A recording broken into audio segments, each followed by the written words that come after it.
Yes देखो, there are the two source of owner fund, ठीक है, sorry, there are the two source of business finance, एक owner fund और एक आपका क्या है, बोरोड फंड। ओनर फंड में we have already discuss equity share and preference share, ये दोनों हम ऑलरेडी डिस्कस कर चुके हैं।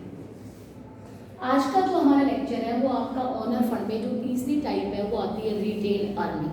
रिटेन अर्निंग को हम रिटेन प्रॉफिट भी कहते हैं या हम इसको क्लोइंग बैक ऑफ प्रॉफिट भी बोलते हैं। Ploughing back of profit, self financing भी इसको बोला जाता है क्योंकि हमारा खुद का प्रॉफिट होता है, ठीक है। इंटरनल सोर्स भी हम इसको बोलते हैं, बहुत सारे नाम है, रिजर्व एंड सरप्लस भी इसको हम बोलते हैं। यानी रिटेन प्रॉफिट को रिटेन अर्निंग, फ्लोइंग बैक और प्रॉफिट, सेल्फ फाइनेंसिंग या फिर इंटरनल सोर्स या फिर रिजर्व एंड सरप्लस के नाम से भी हम रिटेन प्रॉफिट को जानते हैं।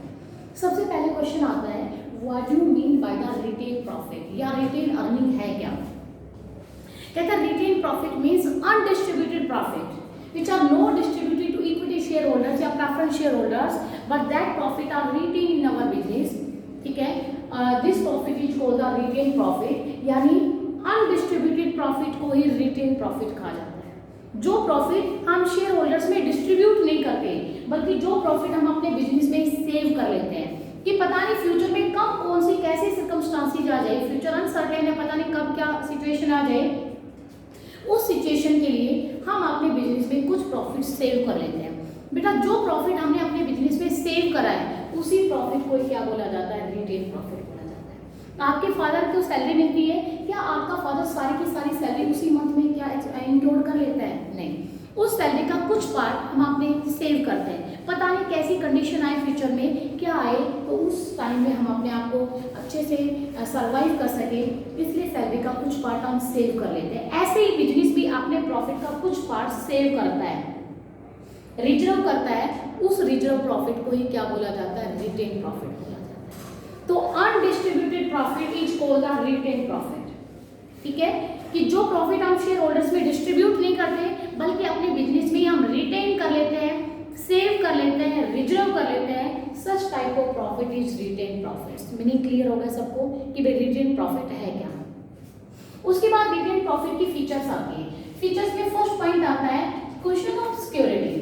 क्वेश्चन का मतलब सहारा, जैसे हम सोफे पे बैठते हैं तो सोफे के पीछे क्वेश्चन लगाते हैं, क्यों लगाते हैं? ताकि हमें सहारा मिले, सपोर्ट मिले। वो क्वेश्चन वो जो है वो हमें सपोर्ट का ही काम करता है। सेम यही है कि जो रिटेन अर्निंग की सिक्योरिटी है वो हमें सपोर्ट करती है एडवर्स टाइम में। जब कंपनी का एडवर्स टाइम आता है, जब कंपनी का बुरा टाइम आता है, उस केस में रिटेन प्रॉफिट ही एक ऐसा प्रॉफिट है जो हमें सर्वाइव करने में हमें सपोर्ट देता है और हमें फाइनेंस की फैसिलिटी देता है ताकि हम ग्रो कर सकें। क्योंकि उस टाइम, उस एडवर्स टाइम में हमारे लिए किसी भी सोर्स से फंड रेज करना इजी नहीं होता, क्योंकि भाई अगर हम लॉस फेस कर रहे हैं, हमारा एडवर्स टाइम है, तो हमें बोरोड फंड होल्डर्स फंड उधार देना बंद कर देंगे। शेयर मार्केट में हम शेयर इशू नहीं करेंगे क्योंकि हम तो शेयर इशू करना चाहते हैं लेकिन कोई भी बंदा हमारी कंपनी के शेयर खरीदना नहीं चाहता, तो हमारे लिए सारे सोर्स बंद हो जाते हैं। उस एडवर्स टाइम में रिटेन अर्निंग जो है वो हमारे इसको सपोर्ट प्रोवाइड करता है, वो हमारे क्वेश्चन का काम करता है।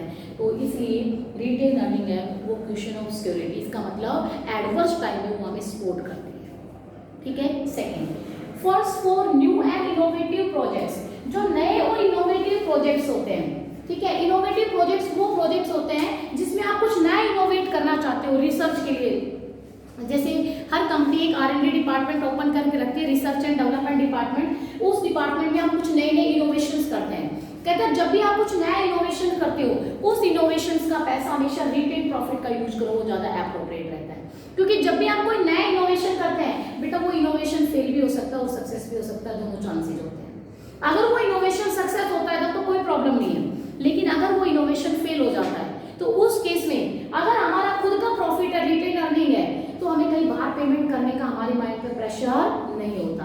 लेकिन अगर वो रिटेन अर्निंग ना होकर हमने कहीं थर्ड पार्टी से बोरो कर रखा है तो हमारे सामने सबसे बड़ी प्रॉब्लम आती है कि जो पैसा हमने उस रिसर्च पर इन्वेस्ट इन्वेस्ट किया था वो सारा रिसर्च भी फेल होगा क्योंकि वो सक्सेस नहीं हो पाई, और साथ ही जो थर्ड पार्टी से मनी बोरो किया था वो मनी भी हमें क्या करना है, उसको रिटर्न करना है। तो हमारे ऊपर डबल प्रेशर आ जाता है। तो अगर कोई भी नया इनोवेटिव प्रोजेक्ट्स है जिसमें आप कुछ नया इनोवेशन करना चाहते हो, रिसर्च करना चाहते हो, ऐसे प्रोजेक्ट्स में हमेशा रिटेन अर्निंग का पैसा इन्वेस्ट करो, ताकि अगर वो प्रोजेक्ट हमारा फेल भी हो जाए तो कहीं बाहर पेमेंट यानी आउटसाइडर पार्टी को पेमेंट करने का प्रेशर हमारे ऊपर अराइज ना हो। क्योंकि अगर मान लो मैंने किसी से लोन ले लिया, ठीक है, मान लो हो सकता है कि मैंने खुशी से लोन लिया 10 लाख का अपने बच्चे को जॉब लगवाने के लिए, अचानक मेरे बच्चे की जॉब नहीं लग पाती है और लिस्ट में नाम नहीं आता है, ठीक है, और जिस बंदे को जॉब लगवाने के लिए 10 लाख रुपए दिए थे 10 लाख भी मैंने उसको दे दिए। अब मेरे ऊपर तो डबल प्रेशर आ गया ना कि 10 लाख रुपए उसको दे दिए और 10 लाख रुपए मुझे खुशी को भी रिटर्न करने ही करने हैं, ठीक है। खुशी को टाइम पर पैसा नहीं देती, खुशी मेरे ऊपर केस कर देती है और मैं अगले वाले बंदे पे केस करता हूँ, मेरे ऊपर तो डबल केस आगे 2 सुनवाई के लिए जाना पड़ेगा। अगर ये 10 लाख रुपए मेरे पास खुद का पैसा होता तो कम से कम मैं एक केस ही फाइट करती, जो बंदे को पैसा दिया था वो टाइम पे रिटर्न नहीं करेगा, उससे रिकवरी का ही काम करती मैं। लेकिन अब तो मेरा दिमाग 2 जगह चलेगा। सेम यही कह रखा है, अगर कोई इनोवेटिव प्रोजेक्ट है, कुछ रिसर्च करना चाहते हो तो उस प्रोजेक्ट में हमेशा रिटेन अर्निंग का पैसा इन्वेस्ट करो, क्योंकि उसके लिए हमें कम से कम बाहर किसी आउटसाइडर पार्टी को कुछ पेमेंट करने का हमारे ऊपर प्रेशर नहीं रहेगा।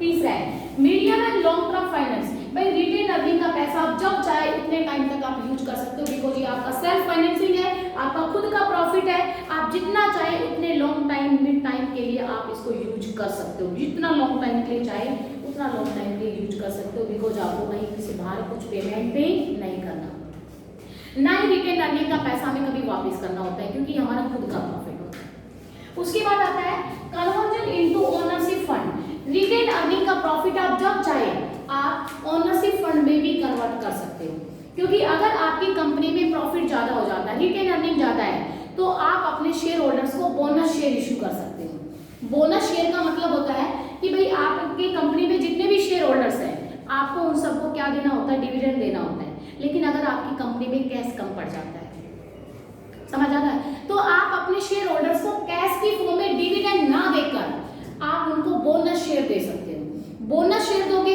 तो उनके नंबर ऑफ शेयर्स बढ़ जाएंगे, क्योंकि जो शेयर ऑलरेडी है वो तो है ही है, और भी बोनस शेयर दे रहे हैं, तो जब मैं आपको बोनस शेयर दूंगी तो बोनस शेयर के बदले में आपको कंपनी को कुछ वापस करने की जरूरत नहीं है, क्योंकि डिविडेंड के बदले में आपको बोनस शेयर दिया जा रहा है। इससे शेयर होल्डर्स के नंबर ऑफ शेयर्स बढ़ जाएंगे, और नंबर ऑफ शेयर्स बढ़ने से फ्यूचर में शेयर होल्डर्स को ज्यादा शेयर पर क्या मिलेगा, डिविडेंड मिलेगा। एक बार प्लीज इस पॉइंट को सारे बच्चे अपनी बुक में देखें। Conversion into ownership fund, the surplus retained earning can be converted into share capital by issue of bonus share. Bonus share वो शेयर्स होते हैं जो कंपनी अपने शेयर होल्डर्स को इशू करती है डिविडेंड की फॉर्म में। इट मीन्स उनको डिविडेंड कैश में ना देकर उनको बोनस शेयर दे देती है company. In issue of bonus share there is no outflow of cash, क्योंकि जब कंपनी बोनस शेयर होल्डर्स को देगी तो कैश का आउटफ्लो नहीं होगा।